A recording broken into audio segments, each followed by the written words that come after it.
My next guest is known as the Torch of Transformation. She helps people everywhere to learn how to merge your spirituality with your entrepreneurial genius.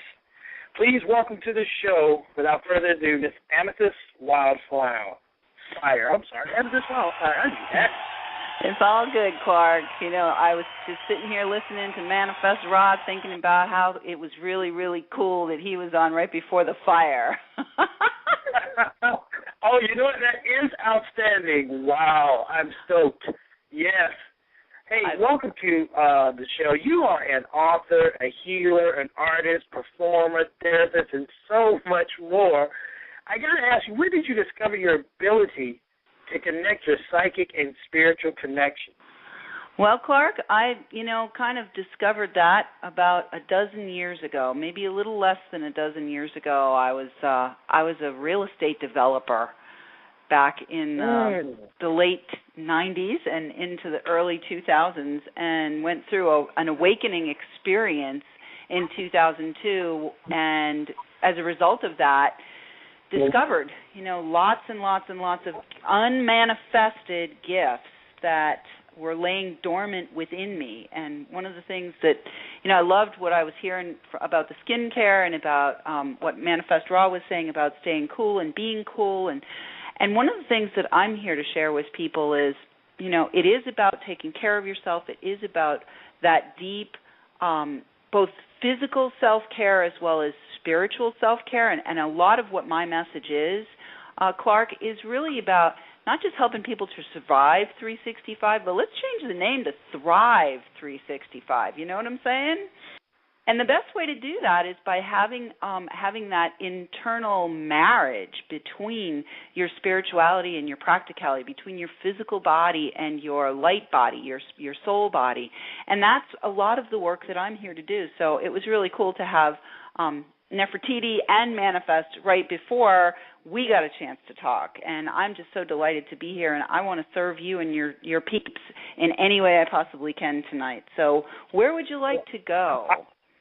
I know, I got like 600 questions out here, so I'm going to try to get this in as many as possible. Listen, we are very open-minded on this show, and we try to expose our listeners to a wide range of thoughts and beliefs. But what say you to those who choose not to believe in the unseen?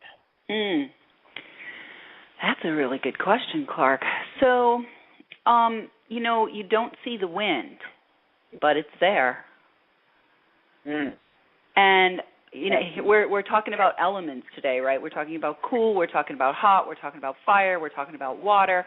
Let's talk about air. Air is unseen. It is an unseen element, and yet it is the element that we all require in order to have life, be present.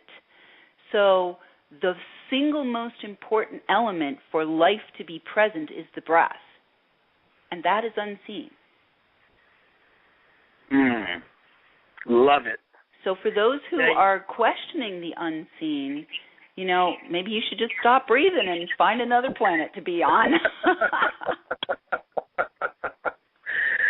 That's the best answer, as Metamorphosis Healing in the chat room also agrees with me. Outstanding answer. Way to put that into context. Now, you're described as a multidimensional visionary healer. Exactly what does that mean to the layman? Well, I want to kind of do a little backstory here, Clark, because I really would like to be a bridge for those people who don't believe in the unseen, who feel very disconnected from the unseen. Sometimes we can get really polarized. Like Manifest was saying, we could get really polarized in the heat. Sometimes we can get really polarized in the physical. Like if it's not right in front of my face, then I don't believe it. If it's like really got to be everything is lined up in the boxes kind of life and style of thinking and mindset. And so I will say that was who I was for a very long period of my life. That's who I was. And so I'm coming to you and coming to your audience to talk about multidimensionality and healing and being a world visionary from the experience of the last decade of having an awakening of my own.